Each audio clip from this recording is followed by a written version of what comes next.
Paz do Senhor Jesus a todos. Diga comigo, Deus é bom em todo tempo, Deus é bom. Hoje nós estamos aqui para abordar o tema igreja, né? Estou aqui com o apóstolo Lúcio Guilherme, meu amigo, meu pai na fé, e nós vamos abordar esse tema sobre igreja. E eu gostaria que, para você conhecer seu apóstolo um pouco antes, ele contasse um pouco do seu testemunho, do que Deus fez na sua história, do que Deus fez na sua vida. Amém, apóstolo? Amém, meu querido. Glória a Deus.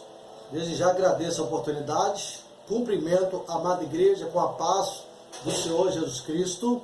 Amém? E contar o meu testemunho é igual eu sempre falo para os amados irmãos. Pouco falo do meu testemunho, mas hoje é uma grande oportunidade para expressar o que Deus fez na minha vida. E eu glorifico o Senhor Deus, porque muitos milagres aconteceram na minha vida. Talvez você pense assim, meu Deus, também passo lutas, estou em situações difíceis, sim. Mas poucas pessoas passam como eu passei. Aos 3 anos de idade eu tive uma enfermidade por nome de nefrite. Uma enfermidade que ataca os rins, incha o corpo e leva ao óbito. Obviamente, em 1972, o Senhor, Ele fez uma grande obra na minha vida. Eu fui consagrado ao Centro Espírita de Umbanda, depois minha mãe foi para o Candomblé e me consagrou a Iemanjá e Preto Velho. Eu tinha 0 anos de idade. Aos 3 anos veio essa enfermidade de nefrite, que quase me levou à morte. Aos 7 anos eu tive também epilepsia, que quase me levou à morte. E aos 19 anos eu me converto ao Evangelho e eu andando na rua, o Senhor Deus falou comigo que eu tinha um tumor na minha cabeça. Eu falei, Senhor, eu tenho um tumor? Ele falou, sim, você tem um tumor. E quando eu fui fazer o exame de tomografia computadorizada aqui em Belo Horizonte, no Hospital de Lomberes, o médico disse que eu tinha um tumor na cabeça, no cérebro, um tumor de hipófise. Interessante que nós servimos a Deus e muitas das vezes, quando vem situações adversas como essa, será que nós temos a mesma fé que tínhamos antes? De vir a luta, de vir essa situação constrangedora sobre a nossa vida? Pois então, quando eu fui levado para o Hospital São Francisco em Belo Horizonte para ser operado, eram 12 médicos na mesa de cirurgia. E a primeira coisa que eu fiz, eu falei, senhores, posso orar e pedir ao Senhor Deus para abençoar vocês, para fazer uma cirurgia abençoada? Eles falaram, pode. E eu coloquei esses médicos nas mãos do Senhor. E eles falaram que eu ia perder metade do meu corpo, porque metade do meu corpo iria paralisar. Obviamente eu seria um tetraplégico, porque eu não poderia falar, eu não poderia andar. E imagina perder metade do corpo, que situação terrível. Essa foi a palavra do médico. Mas eu quero te dizer que o que permanece é a palavra de Deus. Aleluia. Amém, amado? Glória o que Deus te prometeu, Ele vai cumprir. O que Deus falou que vai fazer na tua vida, Ele vai fazer. O que Deus disse que vai transformar a tua família, Ele vai transformar. A única coisa para acontecer é você ser o canal de bênção nas mãos do Senhor Deus. Então, quando foi 12 horas de cirurgia, eu saí sem uma sequela, para a honra e glória do Senhor Deus. 1 mês depois, minha mãe sofreu aneurisma, operou do mesmo lado do que eu da cabeça. E 1 mês depois, por erro médico, pelos médicos não me encaminharem para fazer a radioterapia, ou a tomografia, ou a ressonância magnética, desculpe, o tumor voltou. E dessa vez os médicos falaram que eu ia morrer. Mas Deus é muito bom. O missionário Fabiano falou no início, Deus é bom e em todo tempo Deus é bom. Glória a Deus. Até porque ele fala que o único bom é Deus. Amém, queridos? Então, queridos, eu fui para casa na segunda cirurgia e Deus me deu livramento mais uma vez. Agora eu estava em casa, em repouso, 2 cirurgias na cabeça. Minha mãe também com a cirurgia na cabeça. Agora passa mais 2 meses. Eu tive um derrame cerebral. Fui parar no Hospital João 24, Venda Nova, no Risoleta Neves. Queridos, eu estava lá numa situação constrangedora, porque quando me colocaram do lado de uma senhora, a senhora disse para mim assim, moço, finge que desmaia, porque senão eles não vão deixar você entrar. Eu falei, senhora, eu estou passando mal. E na segunda vez que ela me disse, ela falou, moço, finge que desmaia, porque eles não vão deixar você entrar. Queridos, o homem que estava no guichê disse para uma missionária, Guilhermina, amiga minha, falou com ela assim, olha, eu não vou deixar esse homem entrar aqui. O que estava acontecendo era a manifestação demoníaca de demônios que não queriam deixar eu entrar naquele hospital. Depois que aquele moço disse isso, ele disse, lá fora está o pessoal do SAMU, leva para eles. Aí o pessoal do SAMU lá do fundo gritou bem alto, não traga ele para cá, porque senão ele vai morrer e nós seremos responsáveis. Como o pessoal do SAMU poderia ouvir se eles estavam longe? Então a gente estava entendendo que tudo era espiritual mesmo. Agora naquele momento, sai um homem de 1,90 m de altura, diz essa missionária amiga minha, ele abriu a porta e disse para a missionária, dá o documento para esse rapaz do guichê, que eu vou levar o rapaz. E eu já tinha desmaiado, estava na maca, ruim. Eu quero te dizer que Deus é bom, em todo tempo Deus é bom, Ele cuida de você, está cuidando da sua casa, da sua família, Ele está cuidando, e sabe de uma coisa, querido, o Senhor não te abandonou não, muitas vezes é nós que abandonamos o Senhor, muitas das vezes é nós que largamos Deus por motivos fúteis, ou até mesmo por um momento de prazer, com outras mulheres, ou seja, que for, querido, não vale a pena largar a presença de Deus. Pedro disse, Senhor, para onde eu irei? Se só tu tem a palavra de vida eterna, Senhor. Eu não tenho para onde ir, queridos. Presta atenção. Quando eu entrei, o médico me empurrando, eu só ouvia passos fortes. O médico que estava lá no final do corredor gritou e disse, não traga este homem aqui porque eu não vou atendê-lo. E naquele momento, aquele homem que estava comigo na maca continuou me empurrando. Quando ele chegou próximo ao médico, que disse que não ia me atender, o médico disse, vou atendê-lo agora. Olha para você ver, irmãos, o que o demônio fez, usou o médico para falar que não ia me atender. Depois que eu fui atendido e que eu me recuperei, fomos procurar esse funcionário, esse médico de 1,80 m que me levou lá para dentro. E nós não encontramos esse homem. Esse homem nunca trabalhou no hospital João 24 em Venda Nova. Eu acredito piamente que o próprio Deus enviou o seu anjo a meu favor, como o Senhor próprio envia seus anjos para acampar ao redor daqueles que o creem e os livra de todo o mal. A Bíblia fala que Deus colocou anjos para proteger você e toda a tua casa. Obrigado, missionário. Amém? Então, queridos, você vê o poder de Deus, né, na vida. Vocês já ouviram aí meu testemunho, é um dos primeiros vídeos desse canal, né? Nós temos o testemunho do apóstolo. Tem muito mais coisas, experiências que o apóstolo tem com Deus. E tem mais. A minha filha de 18 anos morreu há 3 anos atrás, porque Deus falou comigo para ir na casa dela e profetizar que se ela não consertasse com o Senhor, Deus a levaria. Minha filha nasceu na presença do pai, foi um exemplo de filha, mas com 18 anos ela quis caminhar com seus próprios passos. E foi onde que Deus mandou ir na casa dela e profetizar o que eu profetizei. E no entanto, que foi 4 meses depois, minha filha tinha reconciliado com Cristo. Ela estava na presença do Senhor, exercendo o seu ministério de louvor. E foi numa quarta-feira, eu chamei minha filha para ir no cinema, para ela assistir chama aquele filme do Bispo Macedo, que estava passando no cinema. E aí ela falou comigo, eu vou sim, pai, sexta-feira nós vamos no cinema. Mas quando foi no outro dia, minha filha estava em coma, no Hospital Vila da Serra, no bairro Belvedere. Quando eu cheguei no hospital, eu vi 5 anjos do lado da minha filha sorrindo para mim. Eu já sabia que Deus ia levar minha filha para ele, porque afinal de contas minha filha já era do Senhor. Eu entreguei minhas filhas para o Senhor quando ela nasceu. E quero dizer que a morte da minha filha gerou 70 almas para Cristo Jesus. 70 pessoas conheceram a Cristo através da morte da minha filha. Eu quero dizer que aquilo que vem para a glória de Deus sobre a sua vida, saiba que Deus será glorificado em todo tempo, meu amado.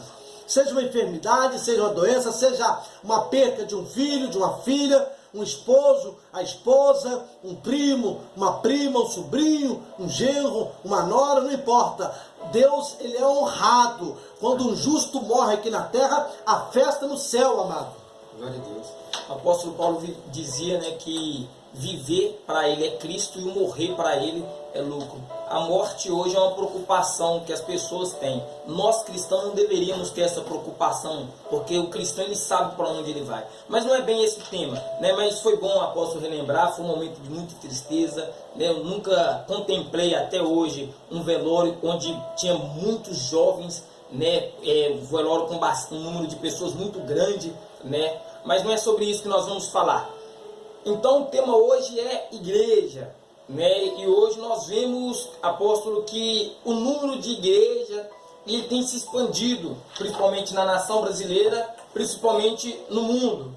E eu costumo falar nas minhas pregações que eu fico um pouco preocupado, apóstolo Lúcio Guilherme, porque eu fico com medo de investigar e saber se essa igreja que está se expandindo é a igreja da Bíblia, é a igreja de Cristo ou é a igreja do homem, porque nós temos uma numerologia muito grande, né? Hoje a cada esquina, a cada ponta, a cada rua, né, entre aspas assim, nós vemos uma igreja. Então nós queremos falar, né, sobre igreja hoje, apóstolo Lúcio Guilherme. Então, a pergunta que você me fez foi o seguinte: por que há tantas igrejas? Não é isso mesmo? Exato. Eu acredito que seja bom. Quanto mais igreja aberta, menos um boteco. Não é isso mesmo? A proporção de almas ser convertidas é maior. Agora, o negócio é levar a sério a palavra de Deus. Porque muitas das denominações hoje, no Brasil, não vou falar fora, vou falar no Brasil. Não é isso mesmo? A maioria não leva o evangelho a sério. Não servem a Deus como tem que servir. Hoje a gente vê hoje dentro das igrejas, né? Infelizmente, muitas contendas, perseguição, calúnia, embora a palavra de Deus fala que a nossa luta é sobre os da própria casa. Mas o que se deve ser pregado é a palavra de Deus.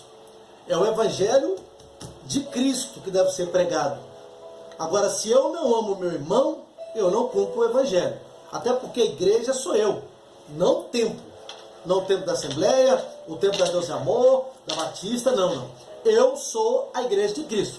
Você que está assistindo esse vídeo é a igreja de Cristo, a noiva de Cristo. Agora, a gente sabe muito bem que muitos dos que estão dentro das denominações não querem nada com Deus, estão vivendo o novo evangelho. Eu vou dar exemplo de dois evangelhos que estão no Brasil aqui e no mundo afora. O primeiro evangelho é a noiva de Cristo, sem mácula, sem ruga, e que anda em santidade com o Senhor Deus. Essa igreja será chamada para o arrebatamento da igreja. Ok? Então vamos lá. A segunda igreja é a igreja do Deus Mamon, que é a igreja da prosperidade. Hoje, dentro de uma denominação, se você não tiver um carro, não tiver uma casa ótima e uma vida financeira estável, Deus não é na sua vida. Por favor. Isso está totalmente equivocado. Equivocado. Não quer dizer que eu tenha que ter um carrão, um casão, né, para falar que Deus é na minha vida. Não. Eu conheço pessoas que moram em vilas e favelas, que são cheios da unção de Deus, que vivem santidade e oração e que têm comunhão com Deus. O que nós temos que entender é que Deus sabe da condição de cada um e das suas necessidades. Se Deus achar, missionário Fabiano, que amanhã você tem que ter um carro importado para fazer a obra, Deus vai te dar para você fazer a obra e viver com a sua família. Aí é diferente. Agora, a Bíblia fala o quê? Buscar primeiro o reino de Deus, a sua justiça e as outras demais coisas, serão acrescentadas. Então nós temos que ver isso aí. Porque Atos capítulo 2, no versículo 41 está escrito assim, muitos foram que acreditaram na mensagem de Pedro e foram batizados naquele dia. Quase 3.000 almas se ajuntaram aos grupos perseguidores de Jesus. Está falando do dia de Pentecostes, quando a igreja de Cristo nasceu. Naquela época, os discípulos, eles iam de casa em casa e ganhavam almas para Cristo, e ali se nascia um ponto de pregação. Como eles eram perseguidos, então eles não agregavam em templos. Eles entravam, oravam nos templos, mas O propósito deles era ganhar almas para Cristo. Agora eu sinto vergonha do tempo de hoje, porque infelizmente é o que o Senhor Deus falou lá em Timóteo sobre a apostasia, que a apostasia viria e esfriaria até, se possível, os que são da fé. É uma vergonha ter esse falso evangelho de hoje. Está entendendo? Como que a sensualidade entrou nas denominações. Como que o adultério, a prostituição, a fornicação entrou dentro das denominações. Como que pastores se corromperam por causa do dinheiro. Como que cantores gospel se desviaram da fé por causa de dinheiro. Nós estamos observando muitas decepções. E a Bíblia fala, ai daquele por quem vier o escândalo. Mas a Bíblia fala que chegou a quase 5.000 almas. Atos capítulo 4, versículo 4. Está escrito assim, ó. Porém, muitas pessoas que ouviram a mensagem creram. E os homens que creram foram mais ou menos 5.000 almas para Cristo. Eu quero te perguntar, você tem ganhado almas para Cristo? Um ponto excelente. Você tem ganhado pessoas para o Senhor Jesus?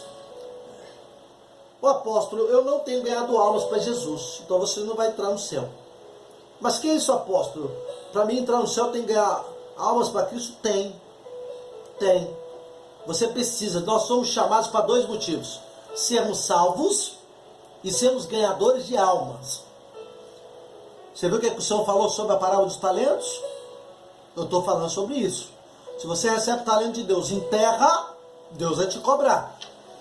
Então, apóstolo, você chegou num ponto importante. Hoje, essas igrejas, templos, elas não estão mais com esse objetivo de ganhar almas. Né? Hoje é mais uma atração, em muitos, não todos, nós não podemos ser radicais aqui, mas hoje nós temos um número de atração para atrair as pessoas. Você que é líder, ou você que tem o hábito de ir nessas igrejas, você tem a ciência de que seu nome está escrito no livro da vida? Porque a igreja é onde nós devemos nos comprometer para irmos, para cultuar a Deus, para adorar a Deus e fazer que cada dia mais o nosso nome esteja confirmado no livro da vida. Não é isso? É isso mesmo. E como que tá? Eu vejo hoje que por exemplo, nós estamos numa igreja, você fala uma coisa que eu não aceito, talvez seja até uma coisa boa da Bíblia, e aí eu quero desmanchar a sua igreja, eu quero montar uma minha igreja e arrastar um bocado de membros. Sim, mas aí a minha intenção não é ganhar membros, a minha intenção não é evangelizar, a minha intenção não é fazer com que as pessoas tenham o nome escrito no livro da vida. Hoje, o índice hoje nas igrejas, hoje uma coisa que acontece hoje é uma criações de campanhas, né, para atrair as pessoas. Mas eu não vejo pessoas que se dizem ser cristãos, eu não vejo pessoas com caráter cristão dentro da igreja. O que está faltando, amados irmãos, é o amor verdadeiro. A Bíblia fala que nós devemos amar Deus acima de todas as coisas, o próximo como a ti mesmo. O amor está faltando na igreja. É como o missionário disse, eu acredito piamente que há pastores sinceros, acredito sim, há pastores honestos, há pastores que realmente servem a Deus e se preocupam com as pessoas dentro da igreja. Acredita, claro que existe, eu conheço vários.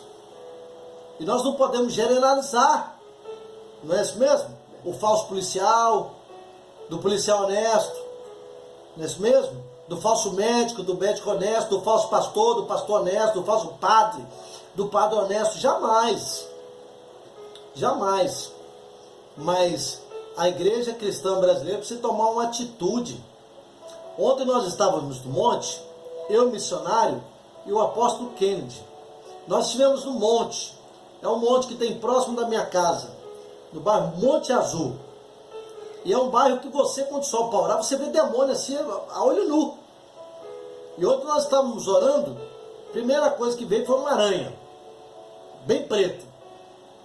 Eu falei, ué, essa aranha aqui? E quando eu virei para o lado, que eu estava orando para o missionário, eu vi um pássaro preto, bem grande. Eu falei, Senhor, Por quê, irmãos? Por que o demônio manifestou naquele momento que estávamos no monte? Porque o demônio não quer que você ora. Demônio não quer que você jejua. Demônio não quer que você vá à igreja.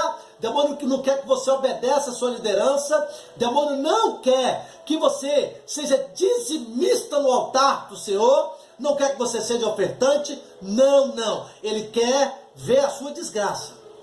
Apóstolo, então, e a igreja? Eu ir na igreja. Muitas pessoas falam assim comigo onde eu passo, né? Agora mesmo eu estou vindo de uma viagem missionária, você também. E muitas pessoas disseram lá assim, mas eu vou na igreja. E de fato eu até vejo muitas pessoas indo na igreja. Mas uma vez até, por exemplo, você até citou a questão do dízimo. Eu vi uma pessoa que ela ia numa igreja, eu não quero citar o nome da igreja que ela ia, mas aí ela estava fumando com cigarro na mão, e eu não quero julgar ela, aqui eu não sou juiz, eu estou dando um exemplo. E ela estava com cigarro na mão e ela falou, mas eu sou até dizimista. Enfim, o ponto dessa pergunta é, muitas pessoas hoje vão à igreja. E a igreja é sinal, é sinônimo de salvação, é sinônimo de que se Jesus voltarem, pelo menos naquela hora que todos aqueles estiverem na igreja, ou em qualquer lugar, essas pessoas por irem na igreja, na quarta, na quinta, na sexta, no sábado, no domingo, seja lá qual for o dia de culto que tem na igreja que essas pessoas frequentam, isso quer dizer que ir à igreja, está salvo essa pessoa? Não, de jeito nenhum. A sua salvação não está na sua igreja. A sua salvação está em Cristo Jesus. Olha aqui, ó. Atos capítulo 4, versículo 12. A salvação só pode ser conseguida por meio dele, Jesus. Pois não há no mundo não há no mundo inteiro nenhum outro Deus que tenha dado aos seres humanos, por meio ao qual passamos a ser salvos. Os membros do Conselho Superior ficaram admirados com a coragem de Pedro e João, pois sabiam que eram homens simples, sem instruções, e reconheceram que eles tinham sido companheiros de Jesus. Aí eu quero saber, você é companheiro de Jesus? Porque está lastimável, o pecado entrou dentro das denominações, mas entrou forte. O pecado, hoje o povo brasileiro, o cristão, né, o crente, que diz que serve a Deus, ele está dentro da denominação, exercendo o ministério de louvor, exercendo o ministério de dança, só que no pecado, na prostituição, fumando, bebendo. E eu quero deixar um alerta para os pastores, que as coisas de Deus é santa. Uma vez, pastor, que você abrir um templo, presta atenção, esse templo é para Deus, não é para você não, pastor. Outra coisa, esse templo aí não é seu não, pastor. Ô apóstolo, foi eu que gastei com o meu dinheiro, o problema é seu. Ninguém mandou você abrir um templo e agora falar que o templo é seu. Porque se for seu, Deus não está aí, meu irmão. Está ouvindo o que eu estou falando? Deus não habita nesse templo se ele for seu. Porque quando você abre um templo de oração, você abre um templo para refugiados, para pessoas que precisam de ajuda, que estão nas drogas, na prostituição, no crime, pessoas que estão tentando suicidar, para poder ter uma nova oportunidade em Cristo Jesus, meu irmão. Apóstolo, então quer dizer que a própria Bíblia diz que não só é a igreja, mas que nós devemos ser a igreja. Eu vejo que hoje está faltando isso, faltando a pessoa não só ir na igreja, mas ela ser a igreja no trabalho, ser a igreja na escola, ser a igreja na casa, ser a igreja lá onde ela estiver. Verdade. Hoje está faltando isso. E um pouco de que você falou, nós podemos ser a igreja quando nós somos companheiros de Jesus. Quando nós andamos com Jesus, quando nós imitamos a Jesus, quando nós agimos como Jesus. Eu percebo que hoje as pessoas dentro da igreja falam pouco de Jesus, falam poucos da doutrina de Jesus e poucos querem seguir Jesus. E olha o que está dizendo aqui, apóstolo, em Colossenses capítulo 1, versículo 18. Eu quero só ler o 17 antes, mas olha só, nós vamos usar no 18. Olha para você ver, apóstolo. E ele é antes de todas as coisas, e todas as coisas subsistem por ele. E ele é a cabeça do corpo da igreja. Eu percebo, apóstolo, e é visível e notável, que nós vemos pessoas em cadeira de rodas, porque não tem movimento da perna.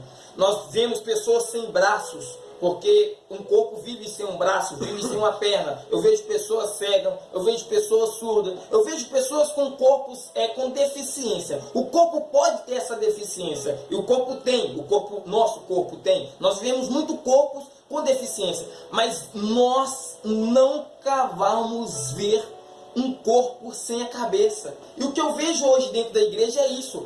Nós somos a igreja, e a igreja no qual Cristo é a cabeça, eu vejo muitos corpos hoje sem a cabeça, porque Cristo é a cabeça. E quando nós não deixamos, ou atribuímos, ou obedecemos as doutrinas e os mandamentos de Cristo, nós cortamos a cabeça, que é a mais importante. Na verdade, muitas das denominações, Deus já não está lá mais. Deus não, até porque, gente, vamos falar a verdade, quantas pessoas que estão no louvor estão louvando, ou seja, cantando? Não. Porque em toda a área do nosso ministério que a gente for exercer, nós temos que ter unção. Se eu for louvar, eu tenho que ter unção. Se eu for pregar, eu tenho que ter unção. Se eu for ministrar uma cura, eu tenho que ter unção.